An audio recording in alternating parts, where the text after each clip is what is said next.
Hey everyone, welcome to the Industry Show. I'm your host, Nitin Bajaj, and joining me today is my very good friend, Michelle Mehta. Michelle, welcome back on the show. Thank you so much for having me. It's such a pleasure to be on your show 2 years after this crazy pandemic that we've been in. And I think our show secretly caused the pandemic, but we won't tell anybody. I am in 100% agreement with you. So let's break the world again. Let's do it. I mean, we could totally say that because we're literally born 10 years apart. So Yes, there's a whole decade of surprise between us. All right, let's open the Pandora's box and talk about who is Michelle.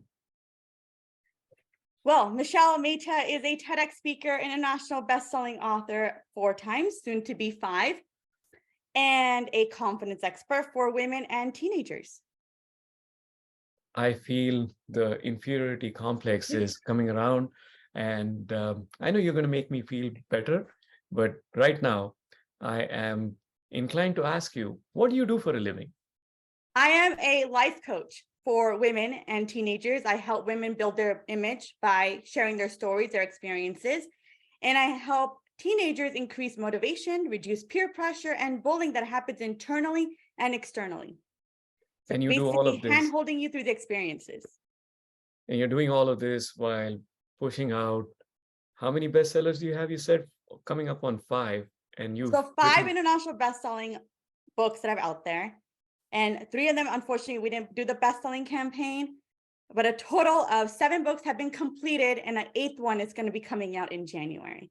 And I remember when we did our show last time, I was working on my first book that was going to be coming out in February. So from February of 2020 till November of 2022, only like 7 books, working on the 8th one. So remind our audience, how many hours are there in your day? Technically 24. Sometimes it goes over 24 because I combine 2 days and my dates get mixed up, like normal people. You know what I mean? Well, I don't, because I don't know another person who's put out 7 books in 2 years and coming up on a 5th international bestseller. Wow. Okay. Well, tell me about you've touched many lives. You've helped many children, many teenagers, many adults. Give us a sense of the size and scale, and more importantly, more than the quantity, the impact you've created around these lives. Yeah. One of the things is that in 2019, I had asked 100 kids in my old middle school that I was invited to as a on the career day and talking about my dream job. And I asked these 100 kids, how many of you have evil voices inside of your heads? Mm-hmm. Nitin, these kids were 11 to 14 years old. Okay, 6th, 7th, and 8th graders. Mm-hmm. Every single hand went up. Wow. And in that moment, my heart sank. My heart beat faster than ever because I realized that the people in their lives, they're in their late 40s, late 30s, 50s, and 60s, and they've forgotten what it's like to be a teenager. And I am in my 30s, early 30s, and I said, you know what? If I can support them, if I can help them, even stop them from saying I'm an idiot, I'm overweight, nobody loves me, I'm not good enough, to saying that they are enough, I have done my job. So working with women, started working with teenagers, and just seeing the impact of their eyes light up. Passing rate in high school right now is 60%. When I was growing up, it was 70%. Mm-hmm. So D's is passing. Since when did D's become the passing grade? Well, that's what happened when we entered a pandemic. Mm-hmm. And so that's how I started stepping into helping them own who they are and helping women share their voices, because they are also going through the battle of, am I a mom or am I a person? Mm-hmm. And they're looking at their schedule saying, I'm going to do some me time. And that me time happens at 11 p.m. when they're beyond exhausted, and they put it off till the next day. So they're operating on an empty cup, and they're operating from a cup that is not filled with water at all. It's filled with air, and they cannot do anything about it. So true. And mothers are such an important aspect of a family. They're the foundation, they're the roots. And if we don't nourish the roots, we know what happens. So absolutely, what you're doing is extremely important to the community, and it's extremely important to families and keeping them together. So, you answered the why do this question in such a beautiful way. I want to ask you, none of this is easy. Talking about these deep rooted fears, these emotions, a lot of them tend to be negative, helping people realize that they need personal time and to be in a place where they can continue to give, but at the same time nourish themselves. Why, it's such a difficult thing. So I'm curious to ask you, what's the one big challenge you face? One of the big things that I've noticed with the people that I work with is not knowing what they want. Mhm. They don't think they deserve it. They don't believe that they have the ability to achieve it. And the positive self-talk is like they're on a sinking Titanic ship. Mhm. The thoughts in their mind is on the sinking end rather than the floating end. And so that drives them nuts. And that's why we have problems like mental health. And that's why we have issues around anxiety and depression. And navigating that comes back to deciding, who are you and what is Mhm. it that you want? What is it that you want mentally, emotionally, physically, spiritually? And a lot of kids don't know that. A lot of Mhm. parents don't even know what that, and they're following around what other people are telling them. True. And if you look around you, look up, there is no strings around you. No string is like moving you. You are an individual, but we forget that because we're so caught up in seeking validation Mhm. from other people, not even seeking validations for ourselves. And that's So just true true. for men, women, and in between. We Mhm. have the whole LGBTQ community, Right. specifically in transgender, trying to navigate who are they, Mhm. and working with the labels that are put on by themselves and by people around them. So true. So for people to realize their own worth, their own place and own position in not just the community, but inside of families, inside of the relationships we build as friends, as families, is extremely important. And I think in many ways, you're going at the crux of this and making them have these conversations, making them think about who we really are, as you said, and the fact that we should stand up for ourselves. Right? Yes. That's an extremely difficult thing to take on, and kudos to you for Thank you. doing this and doing it not just for the adults, but more importantly for the kids, because the sooner they start, the sooner they become stronger and become individuals that they should be. Yeah, absolutely. And the pressure kills them. Yes. Pressure from their family, the friends, the sports that they're in, everything is killing them on the inside. And then you have things like suicide ideation. Suicide ideation is the idea of not being alive. Mhm. It's the not attemption, like you're not attempting, like you're using a knife to cut yourself, but you're just thinking of, what if I just vanished right now? And Yeah. that is a big thing that's happening not only in our community with the kids, but it's happening across all nationalities, all cultures, Mhm. because they cannot handle who are they on the inside. The pressure is just so intense for them to even handle that they don't even have words to express what's actually internally going on, and the fear of what will people say. And then Yeah. they make a selfish move of not of leaving this planet, and then we have an increased rate of attemption of suicide among young kids. I think we as a society have, in many ways, got a D or an F for us to be in this place. And you're doing this extremely important job of going back and saying, no, this is not okay. Right. And to be that force, and I'm glad that's you because you are a force of nature, to be able to go back and push and say, no, we cannot accept this. So I'm really glad you're doing this. And I cannot say that enough, that it's an extremely hard and difficult job, but equally important one. Yeah, one of the core strengths that I wear, my superwoman cap, is basically says vulnerability across Yes. it, because vulnerability brings us closer.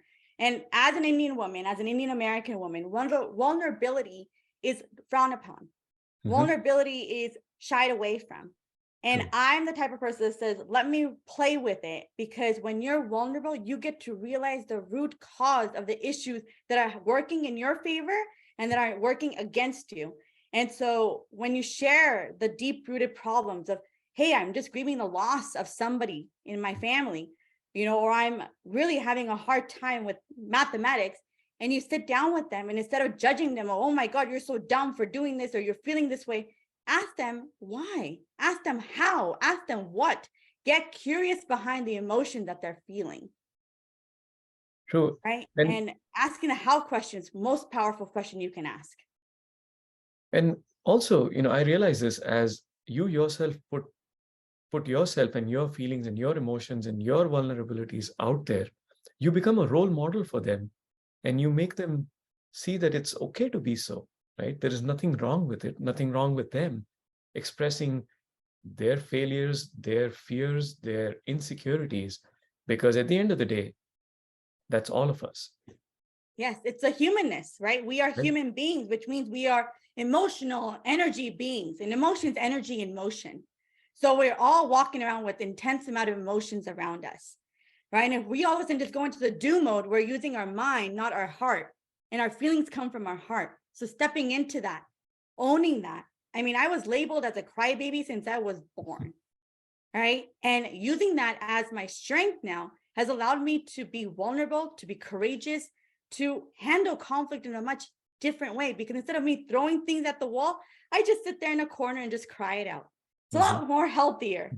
Yes, you'll lose more like water in your side of your body, but it's a lot more healthier than just sitting in a corner and feeling all the emotions and owning that. You do such a difficult job, but you make it sound so easy, right? Uh, It let me is. ask, That's why you should work with me, Nitin. I would make your life so easy. Trust I know me. you will.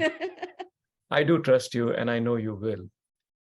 Tell me about the most exciting opportunity you have right now that excites you, motivates you, and makes you want to do more of this difficult job.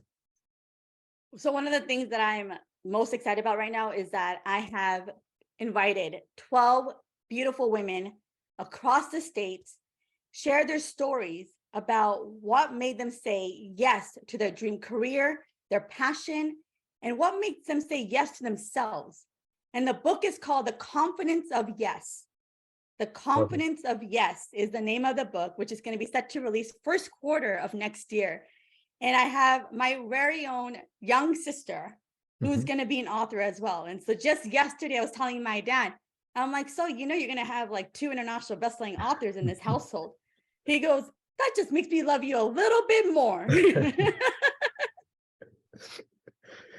That is so So awesome. get your messages out there. More so than ever, sharing your story is most important because there's so much in life that we have to give. And many of us don't even have time to share our stories because we take it to our grave. As sad as that sounds, now is the time to write. And there are ways to become authors within 72 hours to 90 days, or you could take your entire lifetime to publish a book. The choice is yours, and the opportunity is waiting for you on the other side. You are an amazing saleswoman, and you know that. Let's talk about the life you have lived, the career you've had. Tell me about a moment that and an expectation that was not met, where something you expected to work out in a certain way did not, and it was, in your definition, a failure, and you learned a lesson out of that experience. Oh my gosh, that is a difficult question to put in a minute, but I'm going to try my best. Okay. In your 20s, you experience corporate America, Hmm. probably the first time you experience corporate America. And sometimes the companies that you choose are not in alignment with your values. And so what happens is you either experience a layoff, which I did. I experienced 2 under the age of 25 and a third one under the age of 30. And instead of being proud about, wow, I'm working corporate America, Fortune 500 company, I was like, what's wrong with me?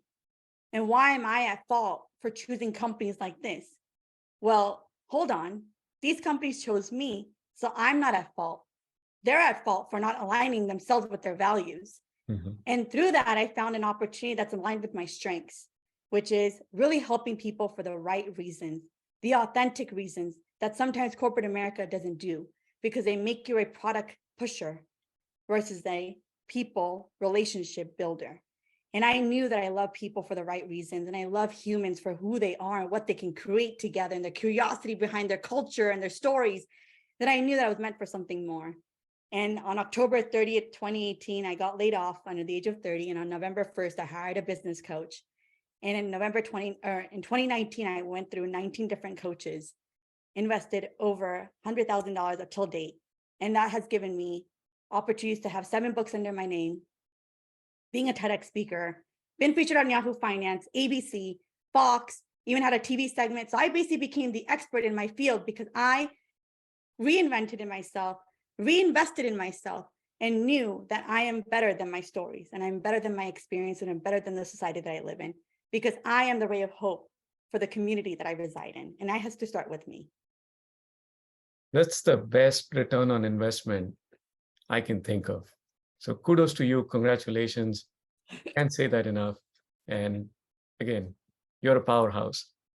Thank you.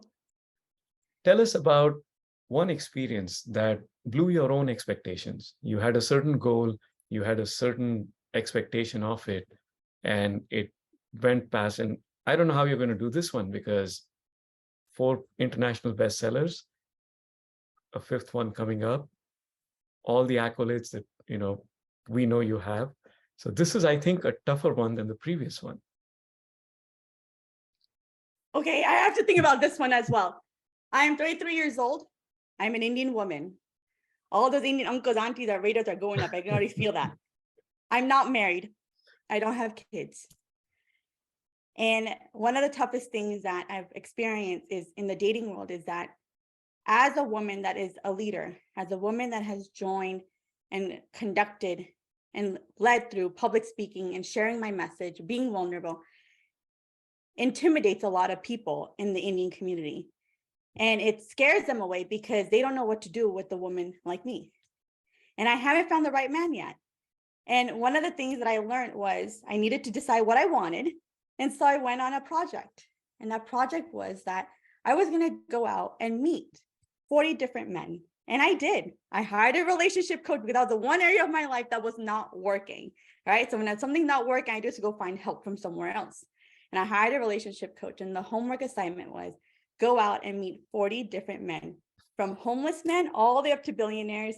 Doesn't matter the age, but you got to go have at least a conversation with them. And then this project came out in 2021. I started this project in April, and by August, it was done. I had met 40 different people, all nationalities, all different races, all ages. And what I realized is that I wasn't confident enough to share my story. I wasn't confident enough to share my passion. And these 40 different people taught me over and over again that it's okay. They gave me permission to be authentic. They gave me permission to be unapologetic. And that has been the best gift that I've received. And I continue to use because I've learned the hard way to say what I mean and mean what I say, to acknowledge and ask, and I shall receive. And just having that strength comes from the types of interactions I've had. And it was just a coffee date, or it could be a lunch date, or it could just be some random person walking down the street and I just happened to say hello and have a small interaction with them, right? But just meeting these people and letting people know that, hey guys, I'm a life coach, gave me the confidence to own more of who I am, because sometimes we get scared because these accolades have come so quickly for me. I had a dream about being a TEDx speaker in 2025, 2030, not in 2020. And to deliver it in 2021 was a dream come true, where it hurt me in a way where I got depressed, because moments of depression, because I didn't know what to do with my life. And that's what we see with a lot of athletes that are in the Olympics. They get all these medals and they don't know what to do next. And so the key is to get grounded again and to get back to your roots of why you're doing this and for what purpose. Super achiever, but very grounded. Love it. Let's segue that into my favorite part of the show, which we call the one-line life lessons. And being a powerhouse speaker, an amazing orator, I would love for you to do all the justice this section can be done with. My favorite quote of all time is from the great Mahatma Gandhi. Mm-hmm. Be the change you wish to see in the world. Mm-hmm. Be the change you wish to see in the world, and that change starts with you. That change absolutely starts with you. Don't expect someone else to do it. you take that baton and you run as fast as you can. You fly as high as you can, because the sky is the limit and the ceiling is yours to break. Thank you very much. Beautifully said. And Michelle, again, congratulations on all your successes for truly finding out who you are and helping others find out who they are and who they should be and who they can be. Really appreciate you as always. Amazing time listening to your story, and even better, sharing it with our audience. Good luck with your upcoming book to both you and Sharmil. And I know it will be an international bestseller and probably break the records of the previous 4 you've had. Thank you so much. And thank you, Nitin, for giving me the opportunity to shine through, and for being the wind beneath my wings, and for pushing me forward in ways I did not know was possible. So thank you to you. I mean, together we caused the pandemic. I mean, hello, you put me on the cover of their magazine and then the whole world shut down. I mean, that shows something. All right, that you are a powerhouse as well. And I cannot thank you enough for being a part of my inner circle. I'm happy to be an insignificant part of your journey. I love how you say insignificant, quote unquote, insignificant.